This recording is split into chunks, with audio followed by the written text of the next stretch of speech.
दोस्तों, स्वागत है आपका हमारे नए YouTube चैनल पे जिसका नाम है सुमित की कहानियाँ। तो होप करता हूँ आप सबको हमारी जो कहानियाँ हैं हॉरर स्टोरीज आपको पसंद आती हैं। ऐसे ही आप हमारी स्टोरीज़ को प्यार देते रहिए और लाइक करते रहिए, जिससे हमें कि बहुत ज़्यादा मोटिवेशन मिलती है। तो आज मैं आपके लिए लेके आया हूँ एक नई कहानी जिसका नाम है शैतान की सच्ची कहानी, जो कि लिखी है दीपांशु यादव जी ने, जिसको मैं अपनी आवाज़ में सुनाऊंगा आप सभी को। मेघालय और असम के बॉर्डर के बीच एक शमशान जंगल में रात ने अपनी काली घनी चादर ओढ़ ली थी। चारों तरफ अंधेरा ही अंधेरा था। दूर दूर तक कोई दिखाई नहीं दे रहा था, ना किसी की आवाज़ आ रही थी। उस रात विवेक अकेले उस जंगल को पार करने में लगा था।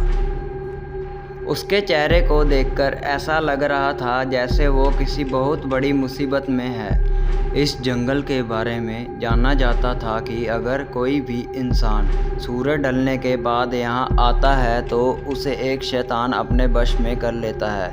वो फिर ऐसी जंगल में हमेशा हमेशा के लिए कैद हो जाता है। विवेक को ये बात पता थी, लेकिन वो फिर भी रुक नहीं रहा था, बस आगे बढ़े जा रहा था। जंगल के आखिरी छोर पर एक नदी बह रही थी और उस नदी के पार करते ही असम की सीमा शुरू हो जाती थी। उस नदी के ठीक बगल में लकड़ी से बनी एक पुरानी हवेली थी। हवेली के आगे एक बोर्ड लगा था जिस पर लिखा था वशीकरण बाबा। गांव के लोगों का मानना था कि उस हवेली में कुछ अजीब है। वहाँ ऐसी शैतानी ताकतें हैं जो हवेली में रहने वाले वशीकरण बाबा के मंत्रों की ताकत से इस दुनिया में आ गई हैं। 25 साल का विवेक अब उस हवेली के ठीक सामने खड़ा था और ज़ोर ज़ोर हाँफ रहा था। उस हवेली के दरवाजे पर एक बड़ा सा चौकोर निशान बना था, ठीक वैसे ही जैसे किसी मंत्र तंत्र की किताबों में होता है। विवेक हिम्मत जुटाई और दरवाज़ा खोला। अंदर उसने देखा कि एक बेहद अजीब सा दिखने वाला बाबा वहाँ कुछ हड्डियों की पूजा कर रहा है। बाबा की नज़र तुरंत विवेक पर गई। अब वो ज़ोर ज़ोर से बड़े ही डरावने तरीके से मंत्रों को बोलने लगा। विवेक बाबा को देखकर घबरा गया था, लेकिन वो जिस मकसद से बाबा के पास आया था उसे पूरा किए बगैर वो कहीं नहीं जा सकता था। आज से 2 दिन पहले विवेक की शादी को 2 साल होने को आए थे। वो अपनी बीबी वर्षा से बहुत प्यार करता था, लेकिन कुछ दिनों से वर्षा के बदले बर्ताव के कारण विवेक को वर्षा पर शक होने लगा था। उसे लगने लगा था कि वर्षा का किसी और लड़के के साथ चक्कर चल रहा है, जिसे लेकर दोनों के बीच बहुत लड़ाई हो गई और आखिर में बात डिवोर्स तक पहुंच गई और वर्षा उसे छोड़कर अपने दोस्त के घर रहने चली गई थी। विवेक वर्षा पर शक करते करते पागल हो गया था। उसके दिमाग से वर्षा का ख्याल निकल ही नहीं रहा था। सोते जागते वो बस वर्षा के बारे में ही सोचता रहता। एक दिन वो बस से ट्रैवल कर रहा था तो उसकी नज़र सीट पर लगे एक स्टिकर पर गई जिस पे लिखा था सिर्फ 1 घंटे में खोए हुए प्यार को वापस पाएं, और इसी के साथ नीचे एक पता भी लिखा था। विवेक अब उसी पते पर पहुंच चुका था, वशीकरण बाबा के पास। बाबा के मंत्रों की आवाज़ अब धीमी हो गई थी, पर अंदर एक गहरा सन्नाटा था। बाबा ने बिना विवेक की तरफ देखे उससे उसके आने का कारण पूछ लिया। विवेक ने उस बाबा को सब कुछ बता दिया। बाबा ने विवेक की बातें सुनकर एक हल्की सी मुस्कुराहट के साथ उसे एक लाल कपड़ा दिया और कहा कि इसे धारण करके रोज़ रात वर्षा की फ़ोटो देखकर विवेक को ये मंत्र पढ़ना है। और धीरे से विवेक के कान में उस बाबा ने एक मंत्र कहा। उस मंत्र को पढ़ने के बाद वो बाबा फिर से अपनी पूजा में लग गया।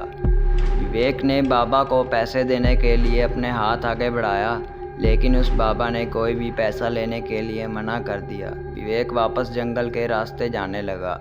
इस बात पर ताज्जुब कर भी रहा था कि अचानक से उसे लगा कि कोई उसका पीछा कर रहा है। अनजानी रात में गांव की कच्ची सड़क पर चलते हुए उसे ऐसा लग रहा था कि किसी अनजान शक्ति की उस पर निगरानी हो। वो जितनी तेज़ चलने की कोशिश करता उसके कदम उतने ही धीमे धीमे बढ़ रहे थे। रात के 12 बजने में कुछ ही मिनट थे। विवेक अपने घर पहुंचा। उसने पर्स से वर्षा की तस्वीर निकाली और बाबा का दिया हुआ लाल कपड़ा पहना और बाबा का दिया हुआ मंत्र उच्चारण करने लगा। तभी अचानक उसे ऐसा लगा कि उसे किसी काले साए ने घेर लिया है और वो उस पर कब्जा जमाने की कोशिश कर रहा है। विवेक ने अपना सर चारों तरफ घुमाया और ज़ोर ज़ोर से मंत्र पढ़ने लगा। कुछ ही समय में वो काला साया वहाँ से गायब हो गया। विवेक रोज़ यही करता।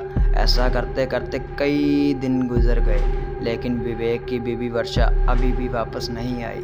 विवेक ने फिर से उस वशीकरण बाबा से मिलने का फैसला किया। हवेली पहुंचकर उसने बाबा को बताया कि वर्षा अब तक उसकी ज़िंदगी में वापस नहीं आई। बाबा ने 2 मिनट के लिए अपनी आंखें बंद की। विवेक के गले में जो लाल धागा है वो उसके वशीकरण की शक्ति को कम कर रहा है। विवेक ने वो धागा तुरंत उतार दिया। बाबा ने ये भी कहा कि अगर वो वर्षा को उस हवेली में ला सकता है तो वर्षा ज़रूर विवेक के पास आ सकती है। उस दिन विवेक जब अपने घर वापस जा रहा था तब भी उसको ऐसा लगा जो उसके पीछे पीछे चल रहा है और उसे देखे जा रहा है। लेकिन विवेक, जो वर्षा से बेहद प्यार करता था, उसे पाने के लिए वो कुछ भी करने के लिए तैयार हो चुका था। अगले दिन विवेक ने वर्षा को कॉल किया और माफ़ी मांगने के बहाने उसी जंगल के पास शाम को मिलने के लिए बुलाया। वर्षा ने कुछ पल सोचा और फिर मान गई। दोनों आज बहुत दिनों बाद मिल रहे थे। तो होप करता हूँ सभी को ये कहानी मेरी पसंद आई होगी। अगर आप इसको प्यार देंगे तो मैं आपके लिए इसका पार्ट 2 ज़रूर लेके आऊँगा।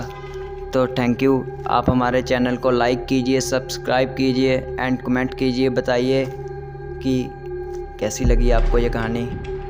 Thank you. Bye bye.